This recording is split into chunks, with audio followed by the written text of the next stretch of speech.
Welcome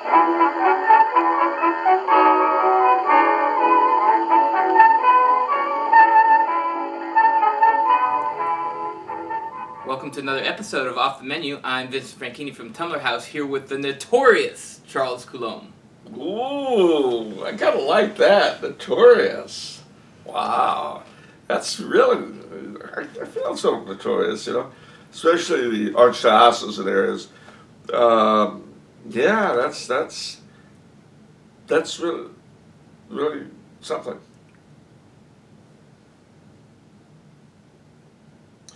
Really? Yeah? I think we're wearing the same clothes we wore last week. I mean, I know I put this paisley tie on to make some sort of crack about hippies and being a hippie at heart or a crypto hippie or something. I didn't get around to making it, but... I think you're right. It's very strange. Why, Tina, the makeup lady, is still standing in the same dress that she wore last week. What? I don't think anything's changed. This is... I'm getting very seriously wigged out. This is very peculiar. I don't understand what's going on. I don't either. I mean, look, it's exactly the same coffee cup I was drinking out of. How often do they give me the same cup? Yeah, you were drinking that last episode. Yep, same cup. Same cup. There's something very, very strange here. What could it be? What day is it? What day is it? What day? Did you have one of those funny watches with the date and time on it? The date and time? No, I don't do watches. My phone.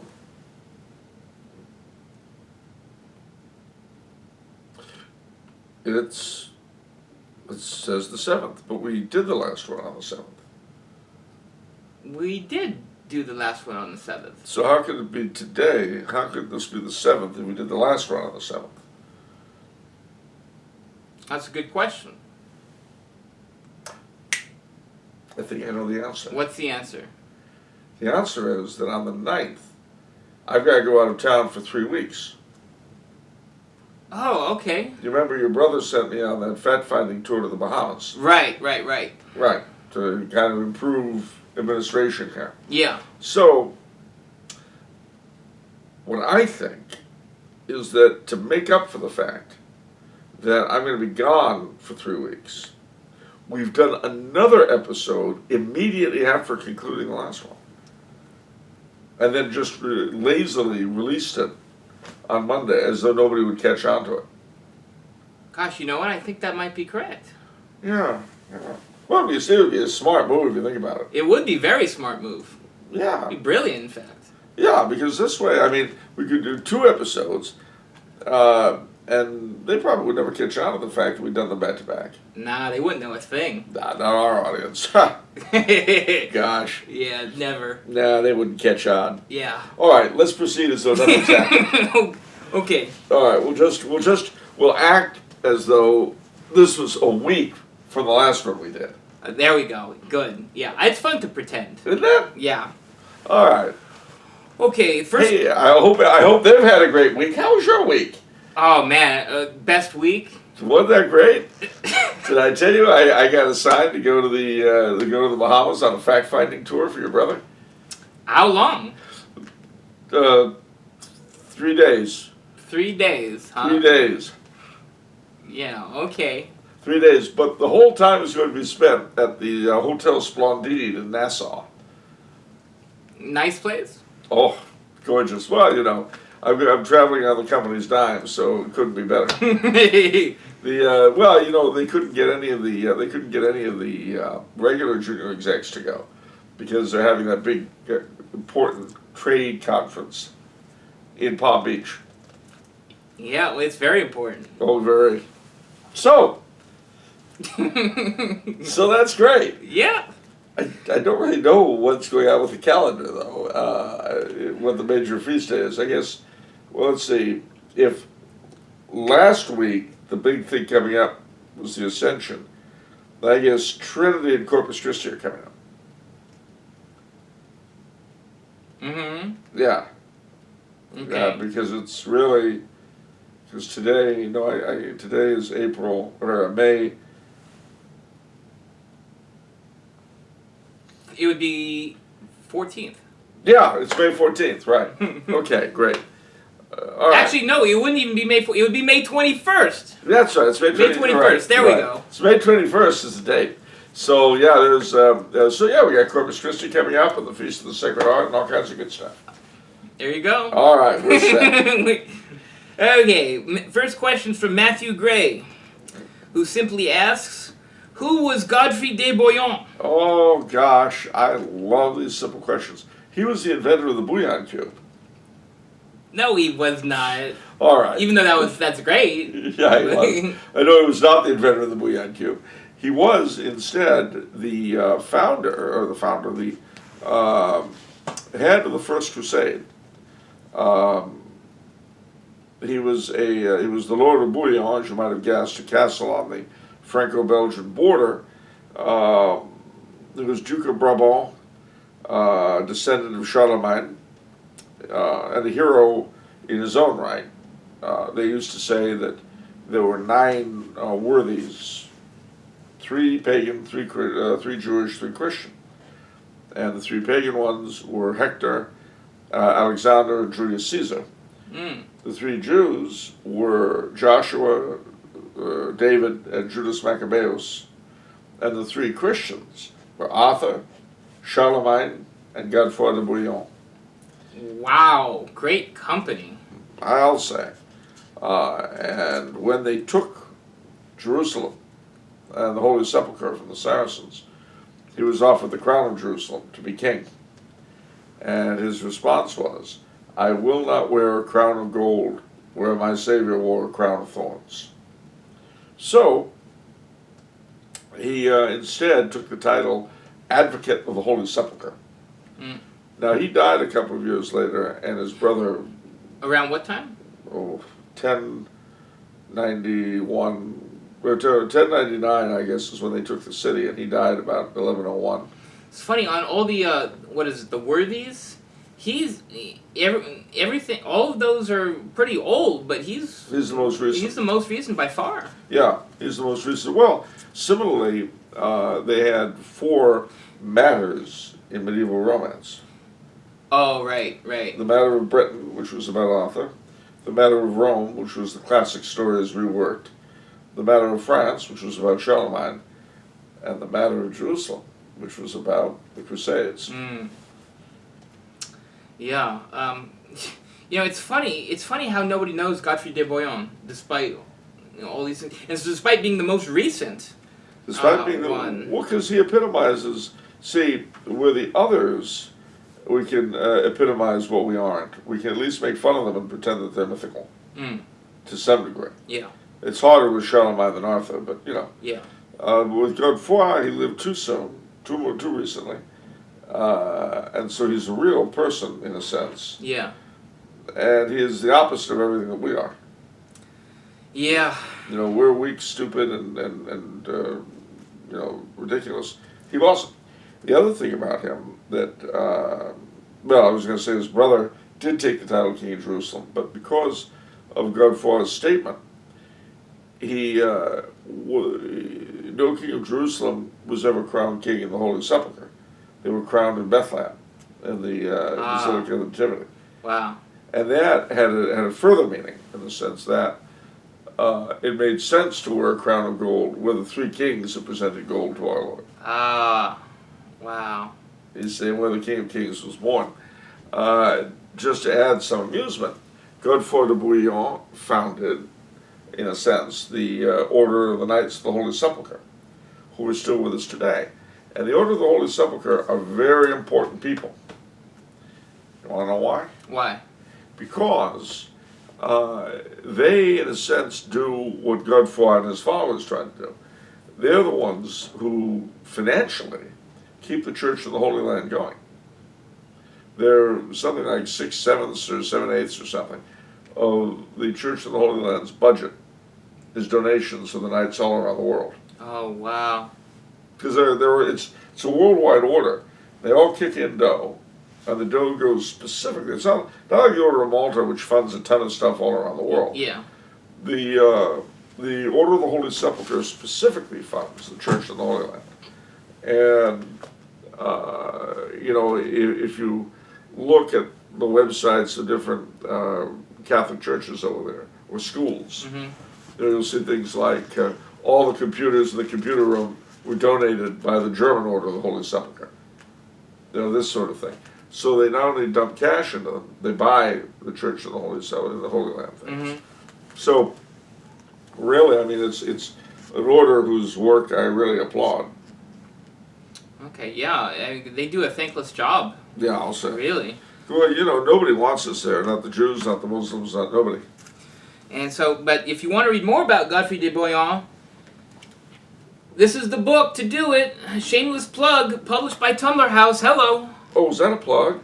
I mean, this has, chivalry, the everyday life of the medieval knight.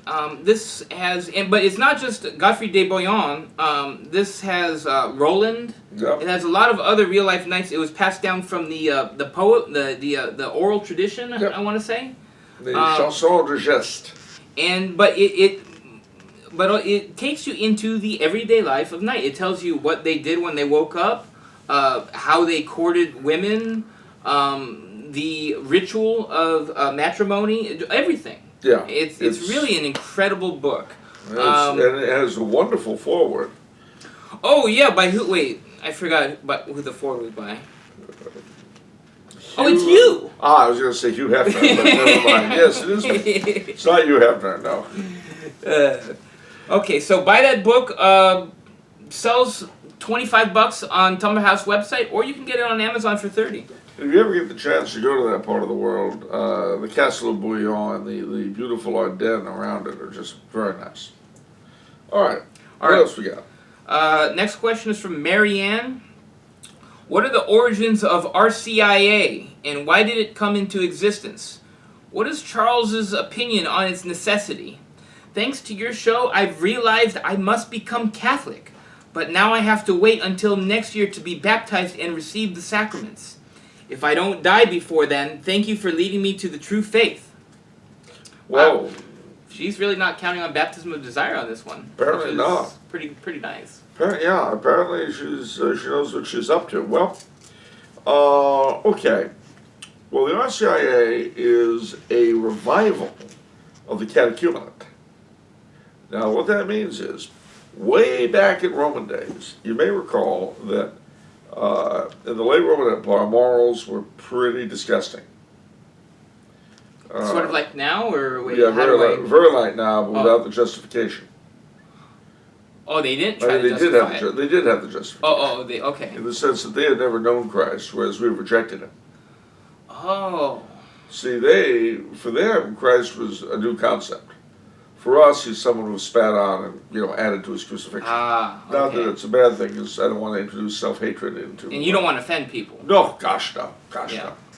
No, I mean, May 21st would be the worst day on which to offend anybody. Yeah. Yeah, but anyway, the thing is that the society of that time was filled with stuff that we're used to ourselves now. Not just every which way but loose sexuality, but infanticide, divorce, same gender would-be unions. Emperor Caligula married his horse. Really? Yeah. Well, the horse was a stallion. I guess he was good looking. I don't know. I wasn't there. Anyway, that's true though. I mean, he did that. Wow, that's unbelievable. Yeah, well, life is a strange place in which to live, as Edward D. Wood Jr. assures us. But that was the world in which the church suddenly found itself. So how do you wean these people off their terrible, disgusting habits? You can become convinced of the objective truth of the Catholic faith. But if you've been living a horrible, disgusting life, it's very difficult to conform your behavior to your belief. Now, to be fair, of course, every one of us every day has to fight to conform either his behavior to his belief or his belief to his behavior. Right. But habit is far worse to overcome than inclination. That's true. Yeah. That's very true. I mean, you may be inclined to this sin or that sin, but you never acted on it. You may still think about it. You may once or twice fall on it, but it's a whole different sphere from leaving a life of whatever it was you were doing to this. So that was why they had the catechumenate, and why some people were catechumens for 20, 30, 40 years. Wow. They wouldn't baptize them until the person was morally certain he could lead a Catholic life. That's scary because obviously the longevity was very small compared to nowadays. 30 years. This is very true, and that's why people would get baptized if they went to prison for the faith. They get baptized immediately they went in. That, for instance, is how we know they practiced infant baptism, because the children got baptized when they went into prison. Wow. Everybody got baptized. There was just, see, the Baptists like to use the early church example as a reason for not baptizing kids until they're of age. Uh-huh. But the reason why children most often were not baptized is because at that period, there weren't that many of them who were born into Catholic families. Ah. But if they were, and the family's arrested, and they go to jail, everybody get baptized. Wow. Because they ain't coming out again. Now, the thing was, for this reason, the catechumen was not allowed to sit around for the consecration of the Blessed Sacrament, which is why the Mass is divided into the Mass of the catechumens, at the end of which, and this is still retained in some of the Eastern rites, the priest would say, "Let all catechumens depart, let not one remain." And out they would go. Yeah. And then the consecration of the host and all that would take place in the Mass of the Faithful. Mm-hmm. It was for that reason, it was kept secret from the catechumen, under what was called the Disciplina Arcana, the discipline of the secret. And it was garbled notions of the real presence that contributed to Catholics being accused of cannibalism. Oh, wow. Which wouldn't have happened if they didn't believe in the real presence. That's true. Yeah.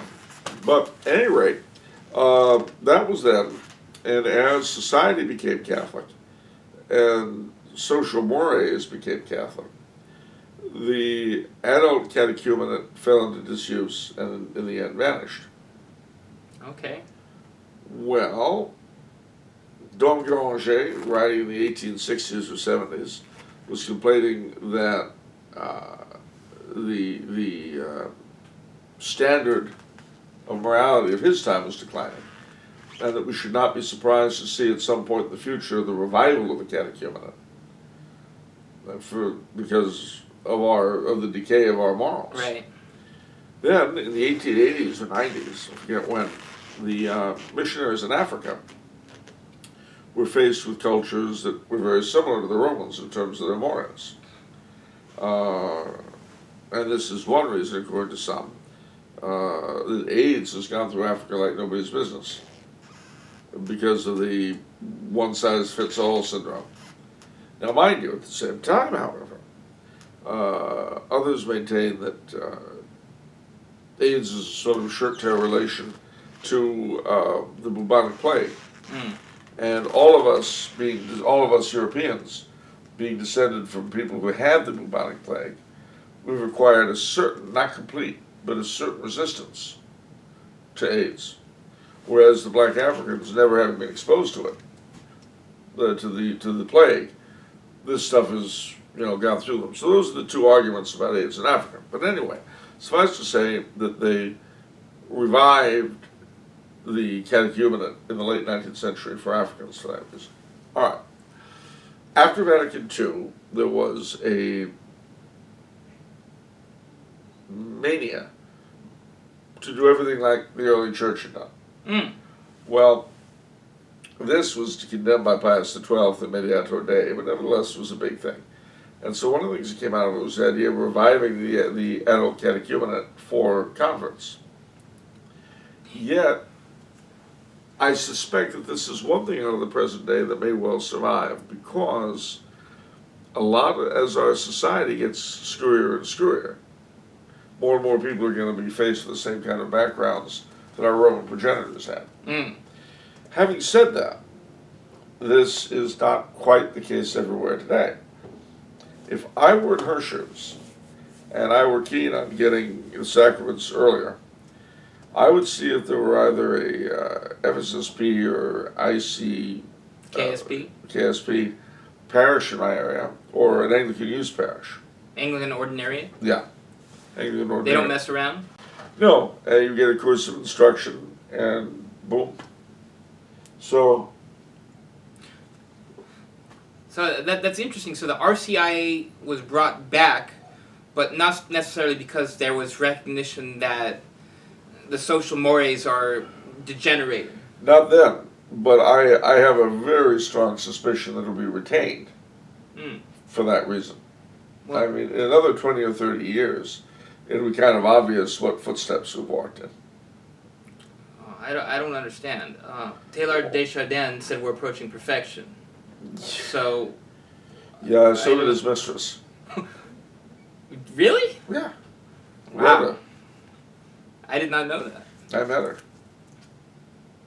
Okay, what? I met her. Taylor Desjardins' mistress. Yeah. I thought, isn't he significantly older? What are you talking about? She was younger. She was a Jewish lady. Wow. Living in New York. And the funny thing is, when Karl Rahner's mistress, who was a German novelist lady, when she came to the fore, I wanted to get the two of them together on tour as a sort of traveling roadshow. I would call it the Jesuit women. What? Oh, I see. So I can't make any money out of this deal. That'd be a MRO. The Jesuits should be entitled to the money, not you. Yeah, you're right. There's an injunction. There's an injunction from the Jesuit general in Rome not to close down the show, but to rake in the profits. That's right. Yeah, I can see that. I can understand that. Or at least split them with LMU. I don't know. Wow, that's unbelievable. What's so unbelievable about? I mean, I would have thought I would have known that from such a significant figure, such a influential figure. Oh, he has a mistress. Oh, okay. It wasn't that well known, no, was it with Karl Rahner? And the funny thing with Karl Rahner was that during Vatican II, he was disputing with some other cleric for her affections. And one of the ways that this battle was fought out was which of them would say Mass in her apartment that day. Yeah. Yeah. Oh, what tangled webs we weave. Oh my goodness. Life is beautiful if you don't pay close attention. Wow. Okay. Next question. All right. Robert Shipman asks, if there are Apocrypha that don't contradict Catholic teaching, are you free to consider them, or are all Apocrypha wrong? It's not that they're all wrong. It's that the Church has determined which of the books that claim to be Scripture were not just authentic, but also inspired by God. Now, any one of the remaining pseudepigrapha, as they call them, is that a nice word? Pseudepigrapha, what is that? It means phony writings. Okay. They just because they were not chosen for the canon of Scripture, if they do not have, like the Gospel of the Egyptians or the Gospel of Thomas or whatever, if they don't have heresy in them, then you're fully entitled to use them as historical documents. A great example of this is a book called the Proto-Evangelium of James, from which a lot of our traditional beliefs about the state of life of Our Lady and St. Joseph and the Nativity come from. The whole ox and ass thing, that's mentioned in prophecy in Isaiah, it's spelled out in the Proto-Evangelium. Interesting. And we learn a lot about Anna and Joseph there that people have taken to heart. So. Okay, but I mean, I guess there's a sense that there's more caution that you have to use when it's Yeah. Apocrypha. Yeah, of course. And I mean, wouldn't there just be a natural doubt as to the accuracy, I guess you could say? Well, there would be. The one thing to remember, though, is that a lot of this stuff was written very early.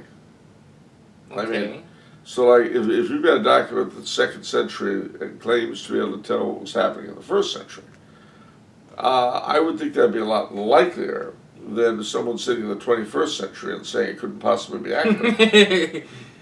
You know, because I don't know how to put this to you, but the amount of time between, say, 33 AD and 189 AD is not as great as between 189 AD and 2017 or 18 or whatever year we're in. But our modern scholars, I mean, I was gonna say you did this 2 episodes ago too. Everybody likes the hand puppet. Oh, We're like missing the hand puppet. Oh, he's so nice. I don't know. He's got a little brain stem, so he can do the involuntary emotions. Yes, he can breathe on his own. Isn't he sweet? And he talks all day about all kinds of nonsense, and he's got a college degree. He's got a doctorate. That's right. And he's a noted theologian, and he's an academic, and he's just everybody you can imagine. And right now, he's applying neo-Marxist rationality and thought to the science of the fairy tale. That's his latest thesis for his latest degree. He's such a nice little moron, you know, so I'm going to put him away now. Okay, there we go. I think we got our fix for this episode of... No. Alright, next question is from Ethan. Ethan, how can we help you? Assuming that the Gulf of Tonkin incident was a genuine attack on Americans, was the Vietnam War justified? Not its execution, but the idea of it. That's a really good question. And it's one I'll have to admit I've kind of wrestled with myself. You know, if it were a war to save South Vietnam from communism, and possibly even to liberate North Vietnam, to say nothing of protecting Laos and Cambodia, I'd be all for it. But the problem is that that was not necessarily what it was about. You know, the fact that we killed the president of South Vietnam a few years earlier, President Diem, Why did we kill him? he was very independent-minded. I mean, he was not anti-American, but he wasn't a puppet. We killed non-puppets, that's what we do. Well, we did in that particular case. Sure, a lot of non-puppets we leave alone, usually the ones we owe money to. But, or the ones who can do us some damage in return. Mm. But believe me, if you're our ally, and you can't do nothing to us, you better hope we don't get annoyed with you, or you'll go bye-bye. Wow, that's scary. No, it's not. You just gotta know what to do as you're told, warm boy. Okay, well, lesson learned. So, you know, but it is a sad tale. So is it justified? Vietnam War. I just saw something on the internet where there was all these criteria for just war, but you know what? I can't remember a single one. Well, I can. Oh, okay, good.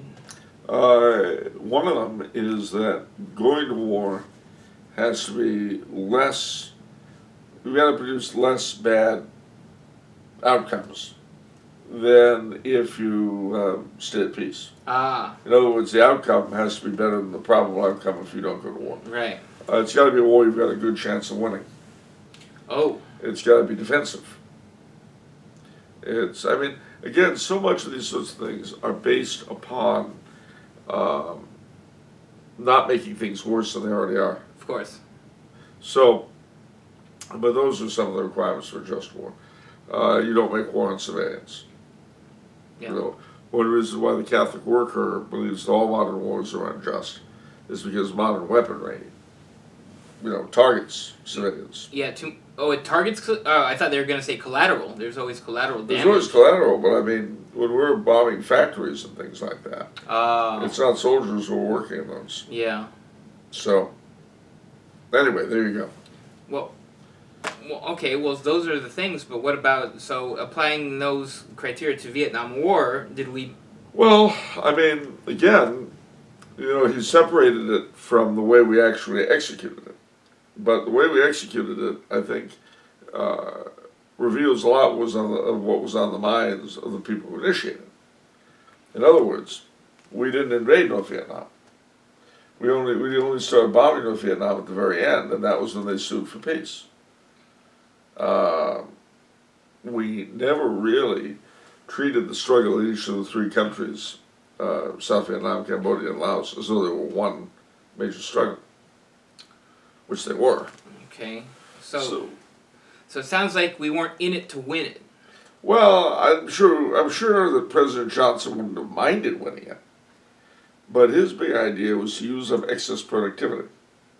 Excess productivity? Wow, that doesn't sound just at all. No, it doesn't. Okay. But again, what was the declared goal of the war, the grand crusade against communism. Who could be against that? Right. So. Okay. Next question is from Nate. Can any monarch today trace their lineage back to Constantine? If so, who? Who has the royal ancestry that can claim the Eastern Roman imperial throne, or even the Western as well, this re-establishing a unified Christendom under one throne? Wow. Well, to answer your question, nobody, to my knowledge, except for a few small noble families in Romania, have any kind of real familial connection with the Byzantine Empire. However, when the nephew of the last Byzantine emperor came west, he sold his rights twice. So he cheated somebody. Or maybe not? I don't know. I don't know how you sell rights. I mean, you get a piece of paper? No, he cheated someone who tried to sell the second time. But he sold him to the King of France, and he sold him to Ferdinand and Isabella. And of course, from them came the Austrian Habsburgs, who ended up as Holy Roman Emperors. Wouldn't Ferdinand and Isabella know about the first exchange? I mean, I don't know. You'd think so. Don't ask me, I don't know, I wasn't there. Oh, okay. Despite my appearance, I'm not that old. But what we do know is that Ferdinand and Isabella did not actually exercise the claim, but their descendants were the Austrian Habsburgs, who were Holy Roman Emperors. By the same token, however, the Romanovs of Russia claim that they are the successors to the Byzantine Empire. Frankly, I would love to see the double eagle united from end of globe to end of globe. Yeah, we know that. But as to there being one family in whom all imperial traditions come to rest, alas, no. Wow. Okay. Another question from Nate. How does one avoid frustration and unhealthy sadness over repetitive sins? Should I get a spiritual director? If you can find one who's any good, absolutely. And they are around. The thing that you should bear in mind beyond that is about repetitive sins is, if you go to confession, you confess your sins, a bit like taking a bath. And that's why people say, well, why would I go to confession? I just keep confessing the same thing. So, okay, stop bathing. Having said that, you don't want to take your habitual sins for granted either. In other words, well, I can't help it, so I just go to confession. One way you can perhaps either stop it and roll it back is always to tell yourself, well, I may fall some other time, but not this one, not this moment. The temptation comes up. Not this moment. Yeah. Maybe I'll fall in a day, or an hour, or 20 minutes, but not right now. Right. One foot in front of the other, in other words. I always say, my approach is I want to be free of this forever. I don't ever want to do this again. I don't want to be like this anymore. I want to purge this. That's always my approach to confession with repetitive sins. Yeah, and they are annoying because again we go back to the problem of habit. Right. Habit is so hard to overcome. If you don't believe me, if you've gotten into the habit of picking up, I don't care whether it's an iced tea at Jack in the Box or a mocha at Starbucks? Yeah, that's the one. Try not doing it for a day. Yeah, it's hard. Now I'd be able to think of it as Jack in the Box or Starbucks. Yeah. So. Let's talk about the spiritual director thing, because I've been also wondering about this. Talking with my mom, I got the impression that back in the day, spiritual directors were more common. Yeah. And nowadays, it seems like you have to go out of your way. You have to be pushy, and to hassle the priest. Hey, Father so and so, can you be my spiritual director? So I think that is something that has prevented me from seeking out a spiritual director, and also obviously we don't want to be pushy. Well, we don't want to be pushy, and also today, frankly, you know how many times you go to confession at places you don't know, and of all the confessions you go to, what percentage are quirky? Yeah. And so, when you've had a lot of quirky confessions, there is a very natural reluctance to hand yourself over and your soul over on a regular basis to some of these guys who run to the confessional. Yeah. So that's understandable, and yeah, it takes work. I was looking for advice to break through. I was expecting you to say, "Don't worry about being pushy. Go out and do it." All right. Don't worry about being pushy. Go out and do it. No, I mean, do you have a spiritual director, if I may ask? You may. Do you have a spiritual director? No. Oh, you don't need spiritual direction. I wouldn't go that far. Oh, you already know everything. You don't need anyone to actually tell you. No, as my late mother used to, I go to the confessional to bless the priest. No, I don't have a spiritual director, but there are like 3 or 4 priests I regularly go to confession to.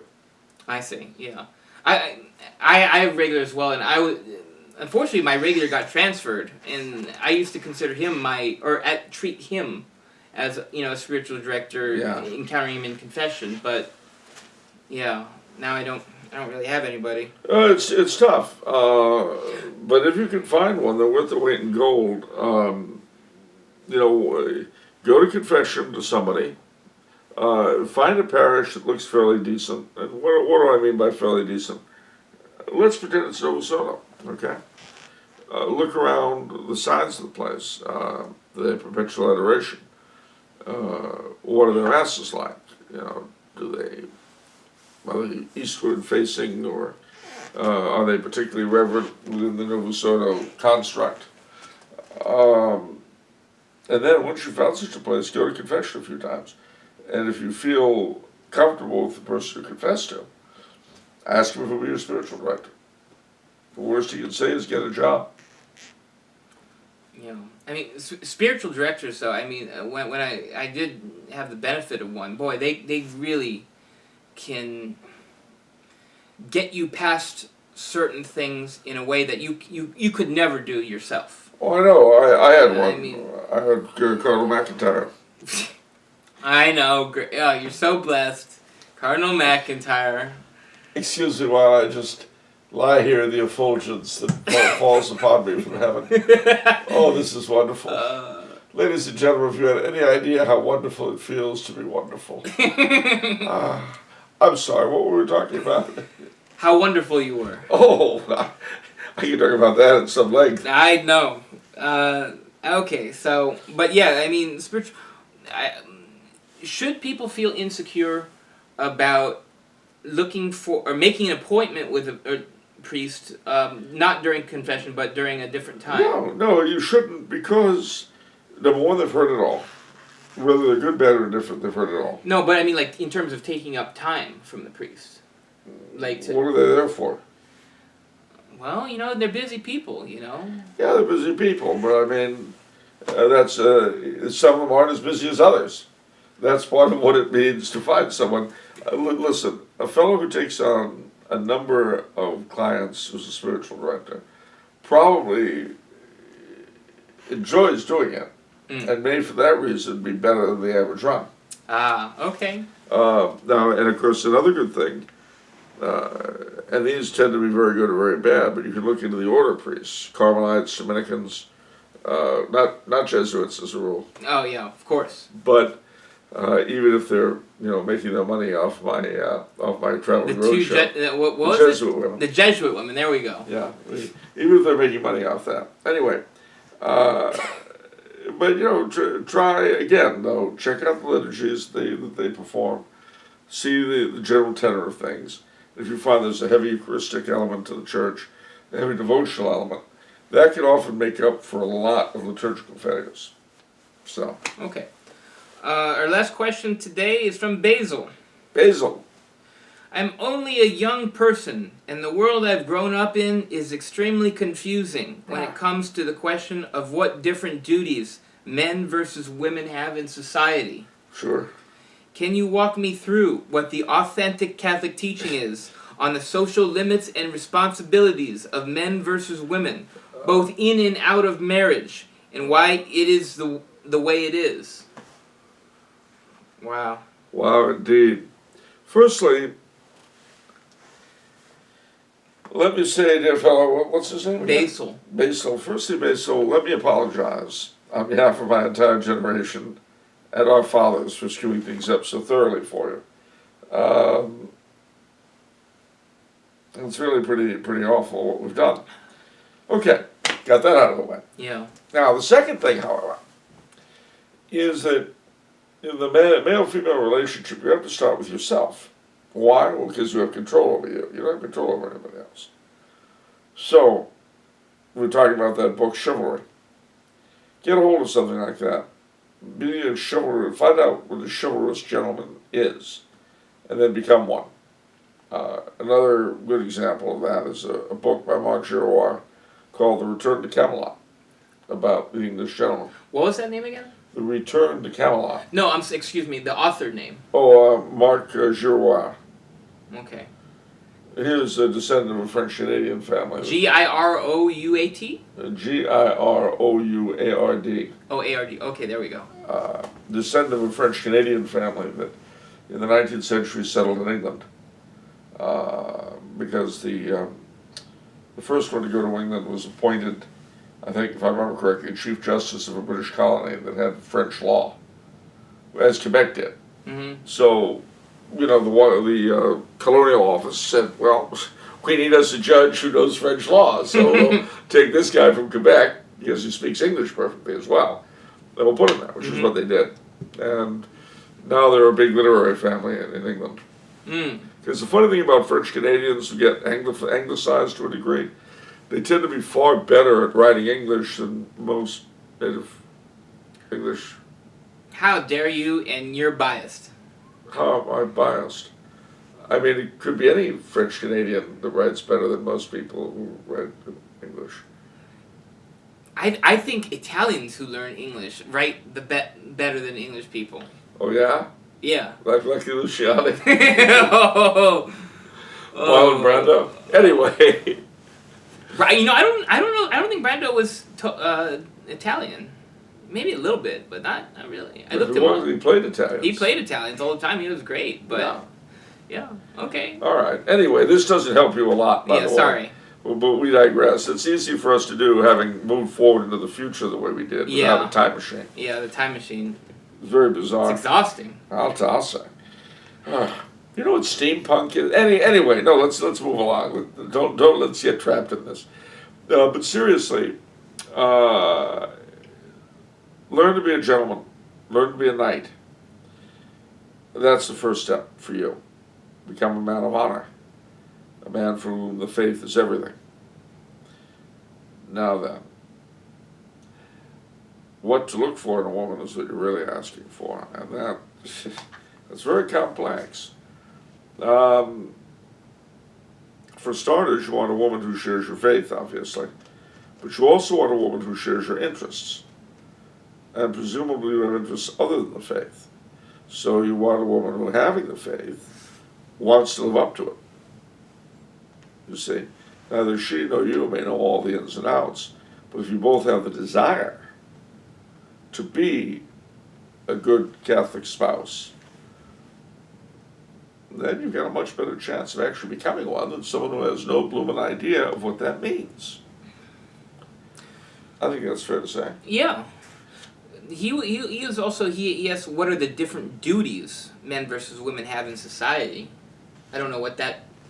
Well, that. yeah, well, of course, today, I mean, I just saw the Netflix's reworking of Lost in Space. Okay. You didn't think we were going to get out of here without a reference to pop culture, did you? I like those references, so I'd hope not. All right.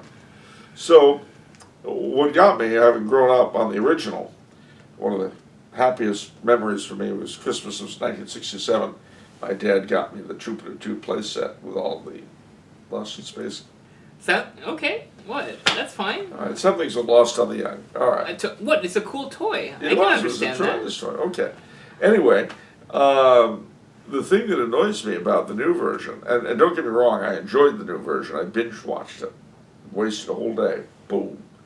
But what's annoying about it is what is the phrase was used by somebody connected to the show? The conformity to modern gender roles or something.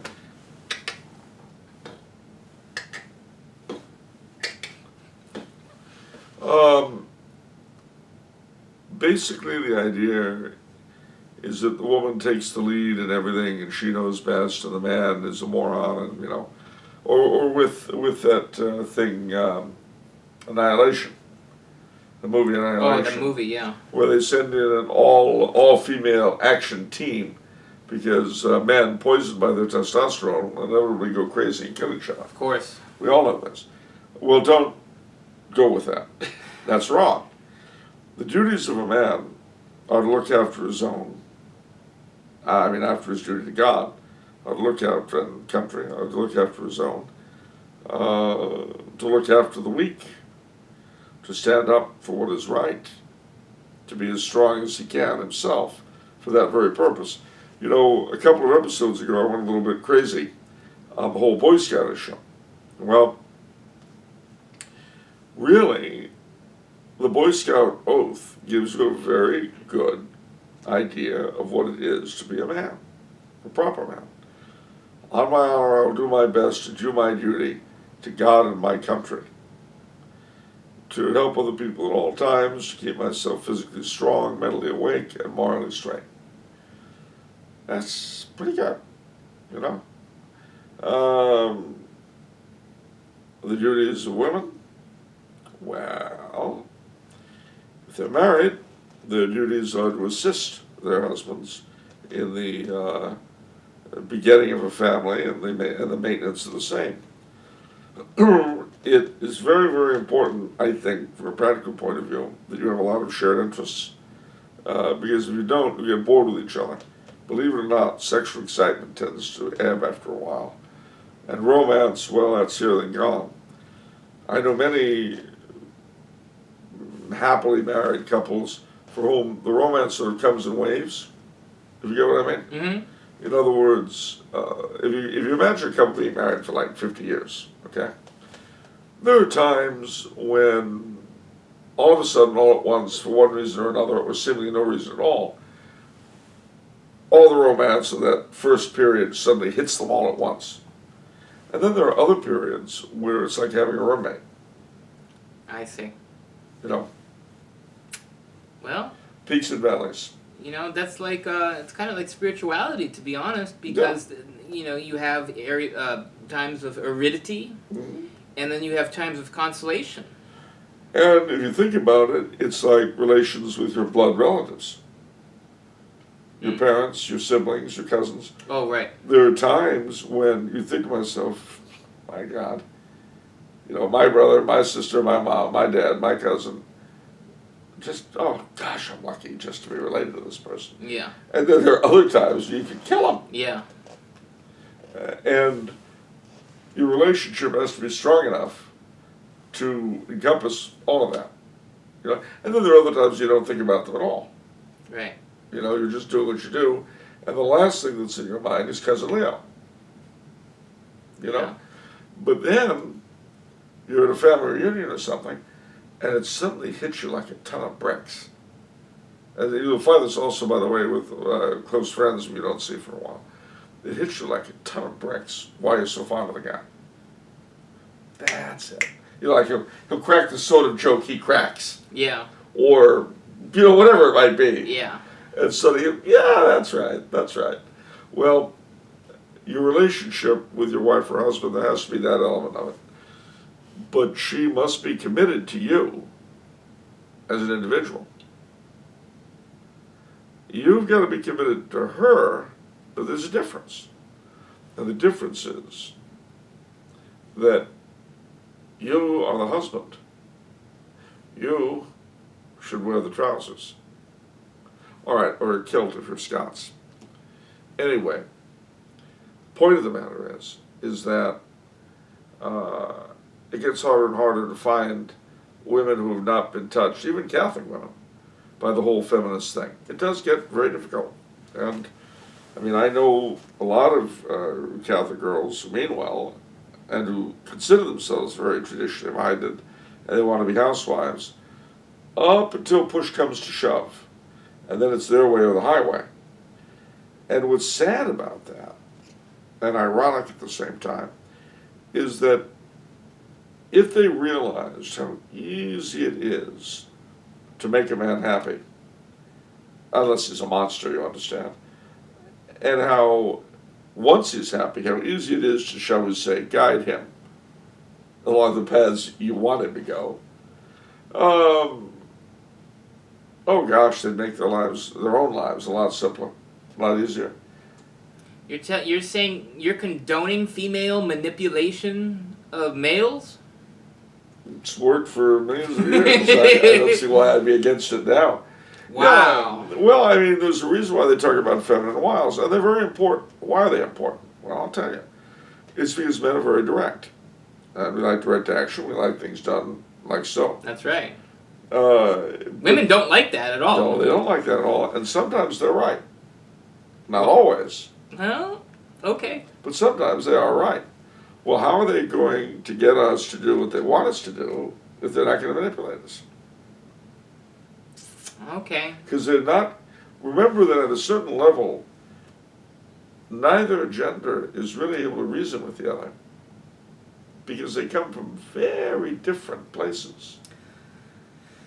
I hate to get all deterministic, but as my late father explained to me, and I will explain this to all of you young gentlemen out there as though it were my father speaking and not me. Boy, do I hear his voice. Men tend to be objective. Women tend to be subjective. There's a great need for both. Here's why. He illustrated it with a return to the cave. He said, imagine that the roles were reversed. Woman, the huntress, out to find food for her family. I have a husband and kid home at the cave. I need to find a deer. There needs to be a deer here for me to kill to take home to my family. There's no deer here. Why isn't there a deer here when I need one? Meanwhile, back at the cave, Daddy, the nurturer, squalling brat in hand. All right, now let me get this straight. This thing is going to be completely dependent on me for the next 13, 14 years. Partly dependent for a few more years after that. And I'm going to feel responsible for the bloody thing till I die. Ha! Bam! Wow. And that was how the human race became extinct. Well, let's look at how it really worked out instead. Okay. Man, the hunter. Okay. I need to get a deer. Fine, but where would a deer go? Deer get thirsty, go down to the water hole. But They have a good sense of smell. So I better come from upwind or it'll get a smell of me and run away. Stupid deer. Meanwhile, back at home, Mommy, the nurturer, squalling brat in hand. Oh, he's so cool. Mommy's own. Then the child vomits. Oh, isn't he sweet? Isn't that my little boo-boo? Well, that was absolutely necessary, ladies and gentlemen, or we would not be here today. There are all sorts of funny and yet true comments about the difference between men and women. What does the stupidest man say? What? She'll never change. What does the stupidest woman say? What? He'll change for me. Ah. There's my favorite old acronym, MAPWAC. What does that stand for? Men are pigs, women are crazy. I tell people that. I bet they appreciate it. It works. It's insightful. It's something to fall back on every time. Sad but true, and that's because, ladies and gentlemen, we are a fallen people, but we fall in particular patterns. Now, I may have said this on some other episode, but I'm going to deliver another revelation to you, which you heard here first. In reality, there's no such thing as transgender. You know why I say that? I'll clue you in on something. We're going to the male first, because actually I know being a guy a lot better than I know about being a woman. No, it's true. I've been a man all my life. I was a boy earlier. Anyway, the point is, you may think you're a male transgender. You may think guys are the most attractive thing going. You couldn't imagine getting anywhere close to one of those, women, except that you want to be one. But you'll never be a woman. Can't do it. Why not? Tell you. Number one, your mind and body have never been affected by the monthly changes of things, the men says. That has a huge effect on the female psyche. And you never experienced it. You just don't bloody know. Secondly, childbirth has never been an issue for you. Women, inevitably, and this doesn't matter if they're nuns or married or single or lesbian or whatever it is, the question of childbirth is always there. Whether they want to do it, they don't want to do it, this, that, blah, blah, blah, blah, blah. It's there. It's never been there for you, and it never will be. Thirdly, lastly, is, and I'm sorry to be so graphic, the fear of rape. Now, unless you're living in a prison, of course, or something like that, you were aboard ship with rum, sodomy, and the lash. But other than that, rape is not something the vast majority of men think about at all. But it's a clear and present danger, even if not consciously, for women. You see, there's that danger there. And you just have never felt that. Yeah, where's the hashtag #MeToo for men? It'll laugh at you if you do that as a man. Yeah, of course they will. And even if it's a couple of trannies, they'll laugh at each other. Of course. It doesn't exist. But the same is true, by the way, on the other end. If you're looking at me, if you're looking at this episode right now, you're looking me in the face, you're saying, look, I'm lesbian, I've got a cigarette thing wrapped up in my shirt, I'm a truck driver, or a miner, or something. What about me? You're a chick. I'm sorry, it's the way it is. Because all those things I mentioned, they apply to you. You will never know what it is to live life without them. You just won't. You can't. I will never know what it's like to be you, because I've never lived with those things going on. Again, you may like other women, you may think blah, blah, blah, blah, blah. Doesn't matter. Doesn't matter. And you can have all kinds of surgery done, and you can dress up, and you can do this, you can do that. It's just not going to change the fact that you are what you are. That's it. It's now, beyond that, one can talk from here to Afghanistan about all sorts of things. What about this? What about that? But the essential truth remains Men are men, women are women. If Bruce Jenner dies tomorrow and is dug up in 100 years, they'll believe he's a man. Maybe a guy got buried in a weird costume, but his bones, his chromosomes, everything about him that isn't soft is a man. And that's just the way it is. The reason why I think there's so much discomfort and psychological displeasure today is that people en masse are retreating from these realities. Don't retreat. Embrace it. Be happy you are what you are. And you know, which God forbid, but if you've got some element of gender confusion, bear in mind that at a very basic level, there's no confusion at all. Your interests may be somewhat misdirected, but you are what you were made. You know? You know, that's an important thought about happiness and reality, because that's part of my sales pitch when I talk to non-religious people, agnostics, when I'm giving them my sales pitch for the faith. It's based on happiness, because happiness is what they're seeking. Yeah. And I'm pointing out to them that they're going to be happier with the faith than whatever they're seeking. The Hollywood lifestyle, oh yeah, those are the happiest people, proven by the rehab. As Harvey Weinstein. Harvey Weinstein. I mean, and don't forget your Xanax and your cocaine. Well, see, that's the thing. I mean, I've had friends who live such lifestyles, you know, and everything seems okay until they start telling you about their analysts and their antidepressants. Right.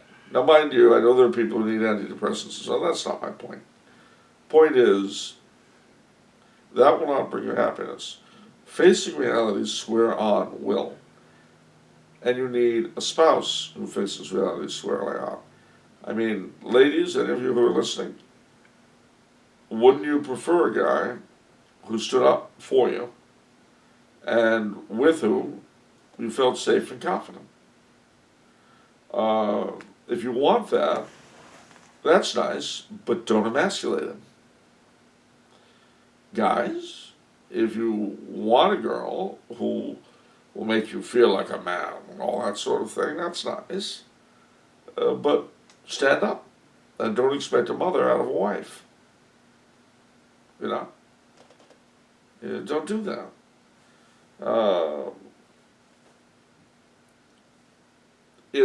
Again, and for heaven's sake, don't look to the new Lost in Space for inspiration. Mind you, it's a fun show, but don't look to it for gender roles. Okay, we'll check that box. We'll make sure. No gender role seeking. New gender roles. Wherever fine rolls and donuts are sold. What? Very tasty. Yeah, something. Anyway, made with nuts, and lots of nuts. Oh, yeah. Anyway, seriously, though, again, yours is a hard road to hoe. I mean, and I've, close to home, I've seen some of the problems that today's gender role confusion causes people with very good intentions. But again, women, you could be mistress in your own house if you know how to make your men happy and docile. Men, you can be quite fulfilled indeed if you do your share and take up your role. But don't. There is, incidentally, on this very topic, a book or booklet by Bishop Olmsted of Phoenix that the Knights of Columbus are selling, and I recommend it highly. It's called Into the Breach. The Knights of Columbus, of all people, are pushing it. And I would definitely read it. It's well worth your while. So there you are. Okay. That'll do it for this episode. If you'd like to send Charles questions, you can do so through the Tumblr House website. And remember, if it's Monday, it's off the menu. Well, we can't promise you what date or time or something. Something. No. Anyway, what we can guarantee is that sometime in early June, once I'm back from the Bahamas, we'll we'll have gotten our time ratio settled out. We'll be a little bit like the Space Family Robinson themselves, you know. The Space Family Robinson? Yeah, they were the people in Lost in Space. Oh, okay. As opposed to the Swiss Family Robinson upon whom they were based. Right. Yeah. Oh, okay. Yeah, we'll have our time-space continuum sorted out. Yeah, finally. It's been a little bit difficult here. Look, Tina's wearing a totally different dress and she hasn't moved. Strange. And the calendar's changed. We'll see you next time. Bye-bye.